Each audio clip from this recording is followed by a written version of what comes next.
Why American gunners aimed behind the target instead of at it. The results hitting was 2x more planes.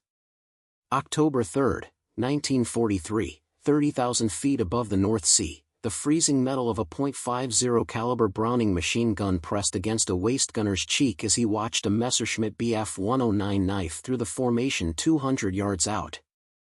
His fingers trembled on the trigger, not from fear, but from what he was about to do. Everything his instincts screamed at him was wrong. The German fighter was closing fast from the beam, a perfect 90-degree deflection shot. He could see the black crosses on the wings, the glint of the cockpit canopy, the muzzle flashes as the 109 opened fire. Every fiber of his being wanted to aim directly at that fighter, to put his gunsight's reticle right on the enemy's nose and squeeze the trigger. Instead, he aimed 6 aircraft lengths behind it, between the fighter and his own bomber's tail. The .50 caliber Browning roared to life. 2 seconds later, the Messerschmitt disintegrated in a ball of orange flame. This gunner had just proven a truth that seemed to violate every law of common sense. When firing from a moving bomber at an attacking fighter, aiming directly at the target guaranteed a miss. The secret to survival was aiming where the target had already been. This counterintuitive technique, called position firing, would transform American aerial gunners from frightened men spraying bullets uselessly into the sky into precision marksmen who could bring down enemy aircraft with shocking efficiency. But the journey to this revelation had begun 3 years earlier in a dusty Nevada desert with men who didn't know they were about to rewrite the rules of aerial combat. January 25, 1941. Las Vegas, Nevada. The temperature hovered near freezing as Colonel Ernest Sent stepped out of his car and surveyed 60 square miles of absolutely nothing. Creosote bushes, jackrabbits, and endless sand stretched in every direction under a pale winter sky. This desolate wasteland, he had been told, would become the most important gunnery school in American military history. The problem was simple but terrifying. The United States Army Air Corps had exactly 0 specialized facilities for training aerial gunners. Not one school dedicated to teaching men how to shoot from moving aircraft at moving targets. Not one standardized curriculum. Not one proven method for turning farm boys and factory workers into men who could defend billion-dollar bombers and their crews from enemy fighters traveling 300 miles per hour. The stakes were equally simple. Without trained gunners, the entire American strategic bombing campaign would fail before it began. Heavy bombers like the B-17 Flying Fortress and the B-24 Liberator carried up to 13.50 caliber machine guns for defense. But those guns were worthless if the men behind them didn't know how to use them. And as of January 1941, they didn't. The British had learned this lesson the hard way. Royal Air Force bomber crews flying night missions over Germany were being slaughtered by Luftwaffe fighters. British gunners, trained primarily on ground targets and static exercises, were utterly unprepared for three-dimensional aerial combat. They aimed directly at attacking fighters, exactly as their instincts demanded. They missed, and they died. The United States military was determined not to repeat that catastrophe. On January 25, 1941, the Army Air Corps leased 60,000 acres of Nevada desert from the city of Las Vegas for $1 per year. Construction crews arrived in March. Barracks, classrooms, hangars, and firing ranges appeared where nothing had stood before. By June 17, 103 instructors had reported for duty, men who would have to figure out how to teach a skill that nobody in America truly understood. The formal order came swiftly. On December 9, 1941, 2 days after Pearl Harbor, the Chief of the Air Corps ordered immediate aerial gunnery training for gunners. The base was officially activated on December 20. Within weeks, the first students began arriving at Las Vegas Army Airfield. The war had begun, and America desperately needed trained aerial gunners. The training began on solid ground. Instructors mounted shotguns on fixed platforms with limited arcs of fire, then had students shoot at clay pigeons hurled into the air at various angles. The idea was sound. Skeet shooting taught the fundamentals of leading a moving target, of aiming ahead to intercept something traveling perpendicular to your line of sight. Most students hit their targets. They were learning deflection shooting, the age-old technique hunters had used for centuries. If a duck is flying left to right, you aim ahead of it. Your pellets and the duck arrive at the same point simultaneously. Simple physics. Intuitive. Natural. Then the instructors mounted the shotguns on the backs of moving trucks. Suddenly, everything changed. As the trucks rumbled through the desert, students found their targets becoming impossible to hit. Clay pigeons that should have been easy shots sailed past, untouched. Confusion spread through the ranks. These men were shooting exactly as they had been taught, leading their targets, aiming ahead. Why were they missing? The answer lay in a principle so counterintuitive that even experienced instructors struggled to explain it. When you're standing still and shooting at a moving target, you aim ahead. But when you're moving and shooting at a moving target, the rules flip upside down.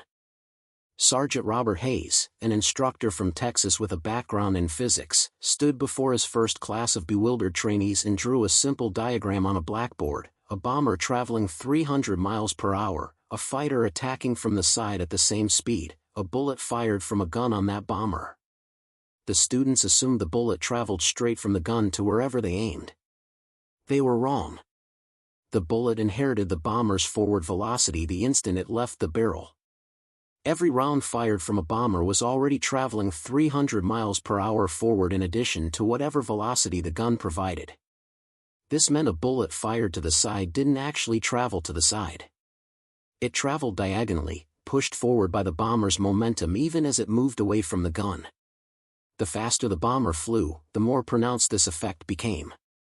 At 300 miles per hour, a bullet fired 90 degrees to the side would curve forward dramatically, like a curveball in baseball, but far more extreme. Hayes pulled out a piece of string and a weight, creating a simple pendulum. He walked forward while letting the weight swing. The students watched as the weight didn't hang straight down. It angled backward, pulled by the forward motion. Release that weight, Hayes explained, and it doesn't drop straight down. It carries forward with you. Your bullets work the same way. The implications were staggering. If a German fighter was attacking directly abeam, 90 degrees to the bomber's side, and a gunner aimed directly at that fighter, the bullet would curve forward and pass harmlessly ahead of the target. The bomber's own speed guaranteed a miss. To hit a target directly to the side, you had to aim behind it, sometimes way behind it. The exact amount depended on the angle of attack, the speeds of both aircraft, and the distance to the target. But the principle remained constant, and completely violated human instinct. The British had discovered this principle through brutal trial and error over the skies of Europe. They called it the zone system, dividing the defensive sphere around a bomber into zones, each requiring different aiming techniques. The Americans adopted and refined this approach, eventually developing what they called position firing. Position firing was based on a critical observation about how fighters attacked bombers. To bring their fixed forward-firing guns to bear, fighters had to fly pursuit curves, continuous arcing paths that kept their guns pointed at the bomber. From the gunner's perspective, an attacking fighter appeared to slide sideways toward the bomber's tail while simultaneously growing larger as it closed the distance. This created a geometric relationship that could be calculated. The fighter's angle to the bomber's fore and aft axis, combined with the bomber's speed and the bullet's velocity, determined exactly where the gunner needed to aim. The Army Air Forces developed tables, charts, and eventually a simple rule system based on the concept of radians of deflection. A radian in this context was an angular measurement that told gunners how far behind the attacking fighter to aim. At a 90-degree attack angle with both aircraft at typical speeds, a gunner might need to aim 8 to 12 radians behind the fighter. Each radian represented a specific angular distance, roughly equivalent to one aircraft length at combat ranges. This meant aiming 8 to 12 aircraft lengths behind an attacking fighter to score a hit. Everything in the gunner's training, every instinct from hunting and target shooting, screamed that this was insane. But mathematics and physics didn't care about instincts.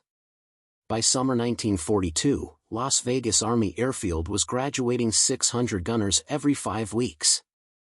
The training had evolved into a comprehensive 6-week program that systematically broke down students' natural shooting instincts and rebuilt them with position firing principles. Week 1 covered ground school, ballistics, aircraft recognition, basic mechanical knowledge of the .50 caliber Browning machine gun.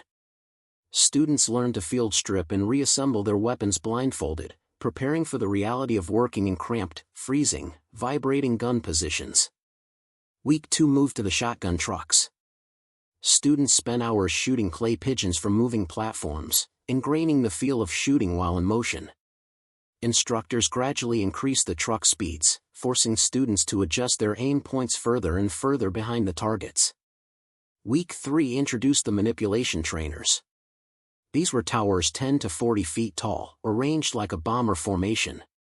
Students sat in mock turrets tracking dummy fighters pulled on wires through the sky. No live ammunition, just the constant practice of keeping a gunsight on a moving target while compensating for the bomber's motion. Week 4 brought the wall or gunnery trainer. Students sat in darkness, firing at fighter images projected on a large concave screen. As the images dove and weaved, students tracked and fired while the trainer recorded every trigger pull, every hit and miss. The trainer could simulate any attack angle, any speed, any situation. Students saw their mistakes immediately, learned from them, and tried again. Week 5 was air-to-air firing. Students climbed into actual B-17 flying fortresses and B-24 Liberators, took positions at waist guns and turrets, and fired at fabric sleeves towed behind other aircraft. Each student's ammunition was color-coded. After each mission, instructors counted the holes, tallied the hits, and gave immediate feedback. Week 6 was advanced aerial firing and final examinations. Students faced simulated attacks from multiple angles, practiced emergency procedures, and demonstrated proficiency in all defensive positions. The washout rate was approximately 20%. Those who graduated received their silver gunner wings and assignments to bomber crews. By July 7, 1943, the 7 gunnery schools across the United States had graduated 19,789 gunners. By year's end, that number reached 57,176. Las Vegas alone was producing 600 graduates every 5 weeks at peak capacity. The production machine was running at full capacity, but production wasn't the same as effectiveness. The real test came over Europe. August 17, 1943. 27,000 feet above Germany. 376 B-17 bombers of the United States 8th Air Force droned toward Schweinfurt and Regensburg, deep inside the Third Reich. The mission was ambitious: destroy the ball-bearing factories at Schweinfurt and the Messerschmitt assembly plants at Regensburg, Germany's ability to build fighters and keep existing ones flying. The Luftwaffe had other plans. Over 400 German fighters rose to meet the American formation: Messerschmitt Bf 109s, Focke-Wulf FW 190s, Messerschmitt Bf 110 twin-engine fighters equipped with rockets. The air war was about to become a slaughter. The German fighters employed new tactics specifically designed to overwhelm bomber defensive fire, head-on attacks from 12 o'clock high, where the B-17 had minimal defensive armament, attacks from 6 o'clock low, exploiting the ball turret's limited firing angles, and devastating rocket attacks from beyond effective machine gun range. What happened next shocked both sides. The American bombers lost 60 aircraft, 20% of the attacking force. Catastrophic losses that convinced many that daylight strategic bombing without fighter escort was impossible. But the Germans also lost aircraft. Not the handful they expected, not 10 or 20. The American gunners, using position firing techniques learned at Las Vegas and the other gunnery schools, shot down approximately 27 German fighters. This number was far lower than the initial claims of over 200 kills, claims made in the fog and chaos of combat where multiple gunners often fired at the same target. But even the verified kills represented something new. American bomber gunners, if properly trained, could hit and destroy attacking fighters. Waist gunners across the formation applied the techniques they'd learned in Nevada. Fighter attacking from 3 o'clock level. Range approximately 300 yards. Apply 12 radians deflection. Aim between the fighter and the bomber's tail. Open fire in 3-round bursts. Observe strikes on the fighter's wing root and engine. Fighter breaks off smoking, disappears in vertical dive. The technique worked precisely as the mathematics predicted. But the gunners also noted something critical. Initial instinct was always to aim directly at the target. They had to consciously force themselves to apply proper deflection. Training overcame instinct. Without the systematic instruction at gunnery schools, they would have missed. This was the key insight. Position firing wasn't natural. It violated every hunting instinct, every basic shooting principle that students brought with them. Only intensive, repetitive training could override those instincts in the stress of combat. Men who had spent 6 weeks shooting from moving platforms, tracking fighters on simulators, and firing at towed targets could force themselves to aim behind when every nerve in their bodies screamed to aim ahead. The Schweinfurt raid taught both sides valuable lessons. The Germans learned that massed bomber formations with properly trained gunners were far more dangerous than expected. Individual fighter attacks, even from advantageous angles, carried significant risk. The Americans learned that daylight bombing without fighter escort was unsustainable, despite good gunnery training.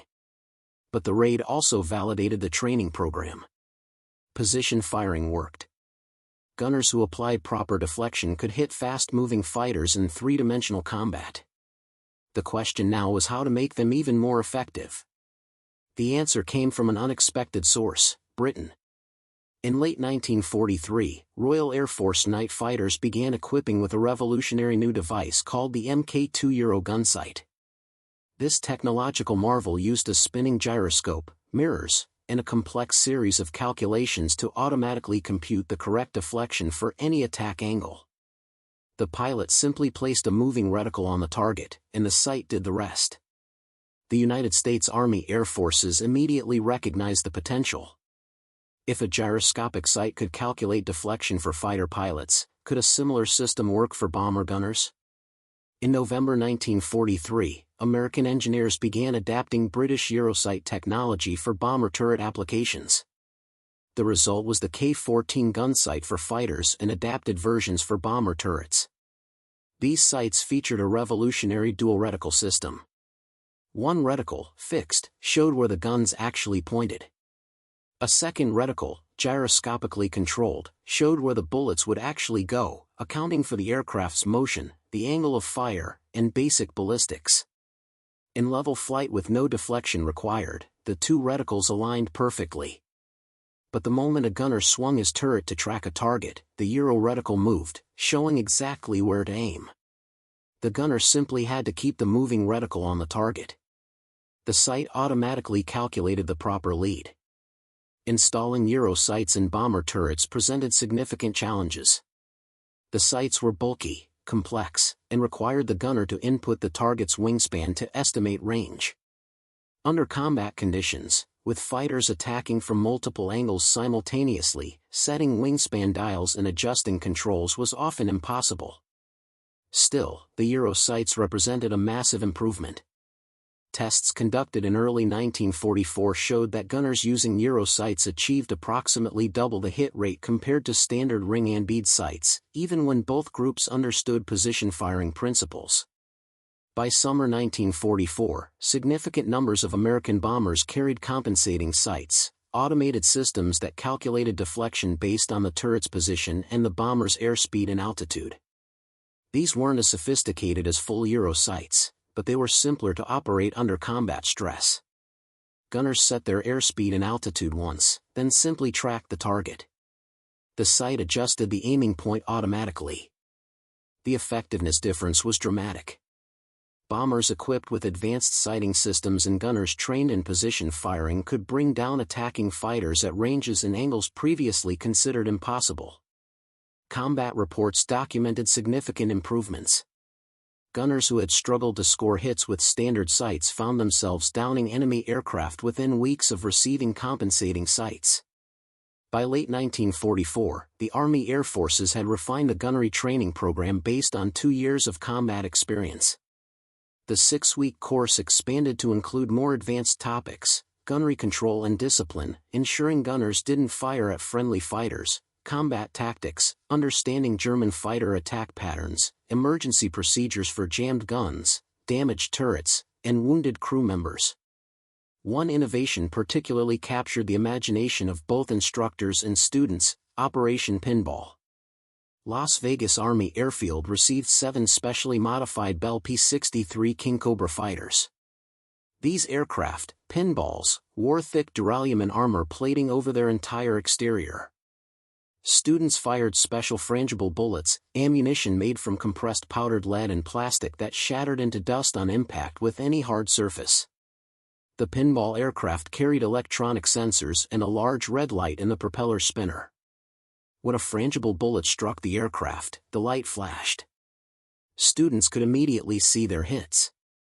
More importantly, the pinball pilots flew realistic attack patterns, diving and weaving exactly as German and Japanese fighters did. Students learned to track real aircraft pulling real maneuvers, not fabric sleeves on predictable tow courses.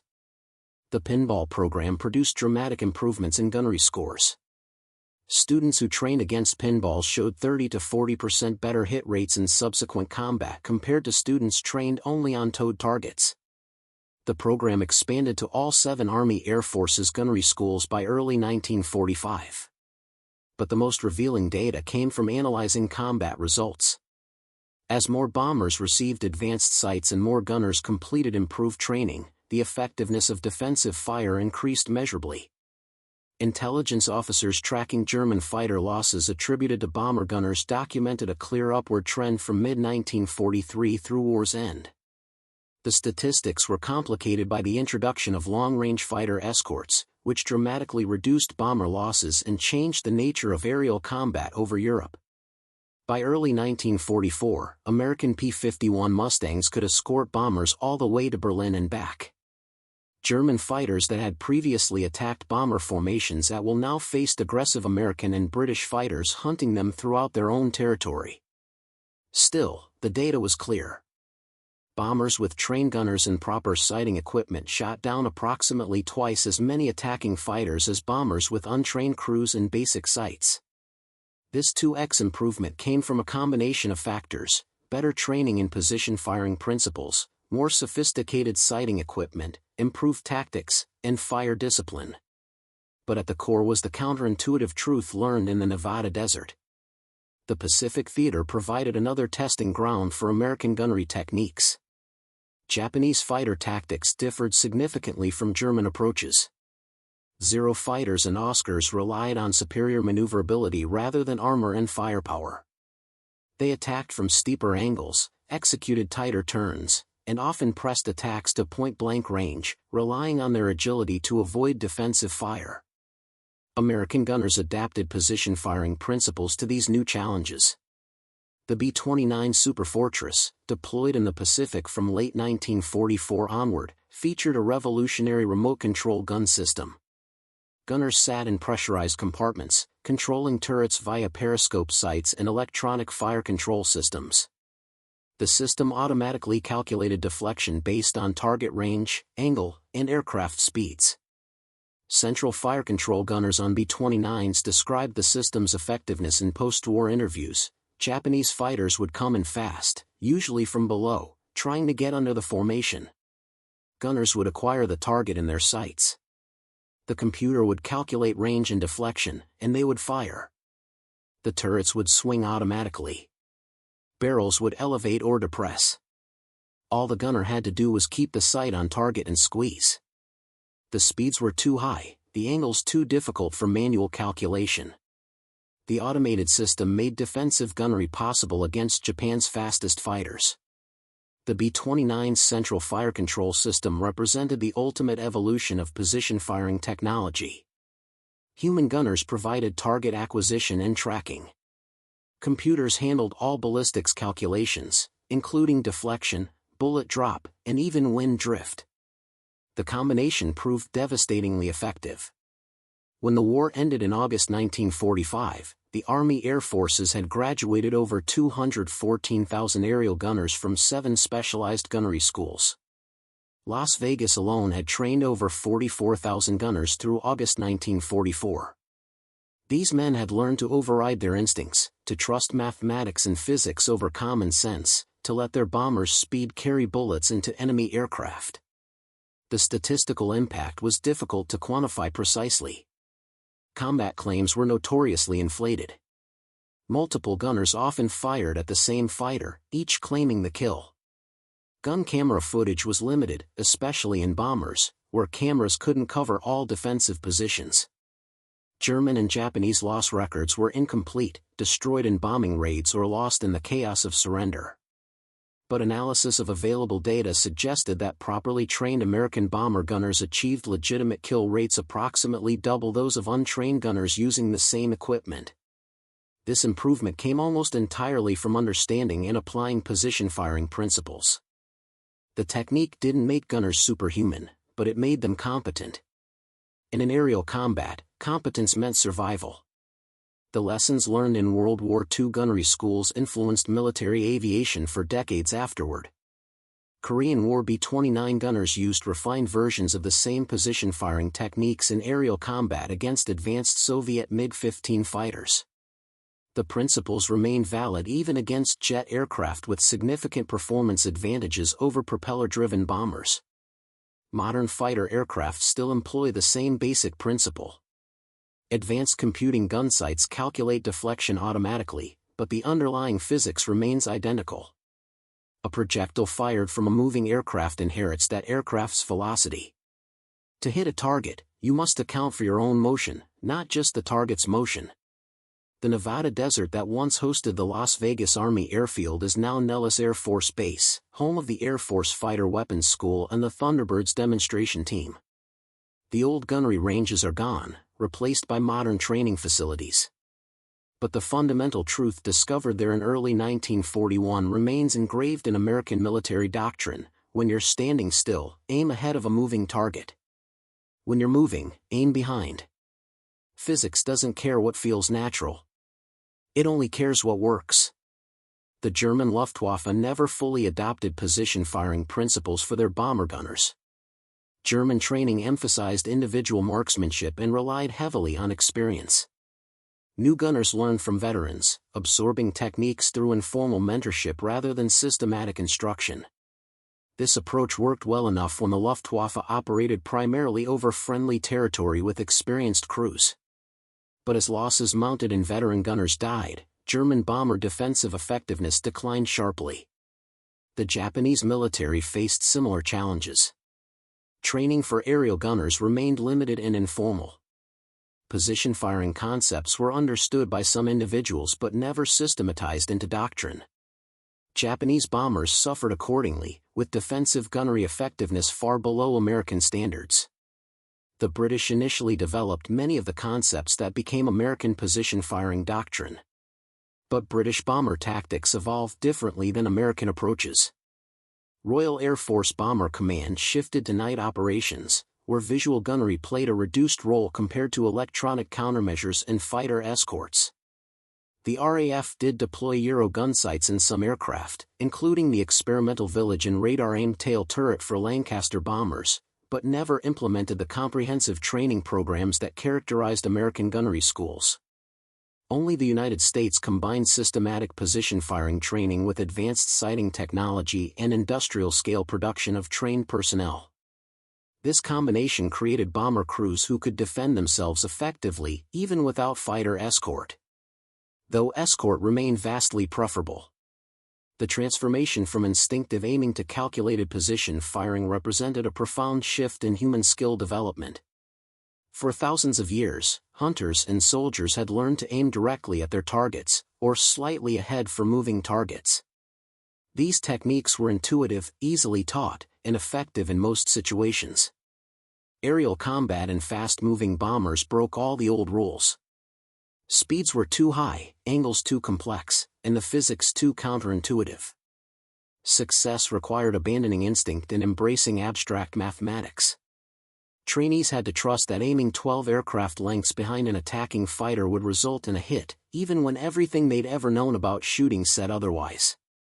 This mental transformation was perhaps the greatest achievement of the Army Air Force's gunnery schools, not the facilities built in the Nevada desert, not the sophisticated training equipment, but the ability to rewire human instincts to override millions of years of hunter-gatherer programming with calculated precision. The legacy of World War II aerial gunnery training extends far beyond the war itself. The systematic approach to breaking down complex skills, the emphasis on repetitive training to override instinct, and the integration of technology with human performance became models for military training worldwide. Modern fighter pilots learn position firing concepts in their first weeks of training. The terminology has changed. The equipment is vastly more sophisticated. But the underlying principle remains unchanged. A projectile fired from a moving platform inherits that platform's velocity. Proper aiming requires compensating for your own motion, not just the target's motion. By 1945, the United States had developed the most effective aerial gunnery training program in history. The combination of systematic position firing instruction, advanced sighting equipment, and intensive hands-on practice produced gunners who could defend bombers against determined fighter attacks. The improvement in effectiveness came from understanding one counterintuitive truth: when attacking fighters appear at 3 o'clock, screaming in at 300 miles per hour, trained gunners don't aim where the fighters are. They don't aim where they're going. They aim where they've been. They aim behind, trusting that their bomber's speed will carry bullets forward into the fighter's path. They override every instinct, every natural response, and they do what the mathematics demands. The gunnery schools closed in September 1945. As the war ended and demobilization began, the facilities at Las Vegas transitioned to other uses, eventually becoming Nellis Air Force Base. The instructors returned to civilian life, carrying with them the knowledge of how to teach an impossible skill. The students dispersed across America, forever changed by their experience. But the lesson remained, carved into military doctrine and preserved in training manuals that would influence aerial combat for generations. The lesson that sometimes survival demands doing what feels completely wrong, that mathematical precision can overcome natural instinct, that proper training can rewire the human brain to perform calculations faster than conscious thought. American bomber gunners learned to account for their motion. They learned to aim behind. And in learning that one counterintuitive principle, they helped win the most destructive war in human history. The story of position firing is ultimately a story about human adaptability, about the capacity to learn skills that violate instinct, about the power of systematic training to transform ordinary people into specialists capable of extraordinary performance under impossible conditions. It's a story about physics and mathematics, but it's also a story about trust in instructors who taught techniques that felt wrong, trust in equipment that calculated what human brains struggled to compute, trust in training that overrode millions of years of evolution. That trust was earned in the skies over Europe and the Pacific, where properly trained gunners brought down enemy fighters that would have otherwise killed their crews, where understanding deflection meant survival. The Nevada desert that birthed this transformation is now home to the most advanced combat aviation training in the world. The Thunderbirds perform aerial demonstrations that would have seemed impossible to the men who trained there in 1942. The Fighter Weapons School teaches tactics and techniques that would have been science fiction during World War II. But the fundamental principle remains: motion affects trajectory. Speed changes everything. And sometimes hitting your target requires aiming at where it isn't, trusting mathematics to bring bullet and target together in the future. American aerial gunners learned that lesson the hard way, through intensive training in the Nevada desert and brutal validation over the skies of Europe and the Pacific. They learned to override their instincts, to trust the training.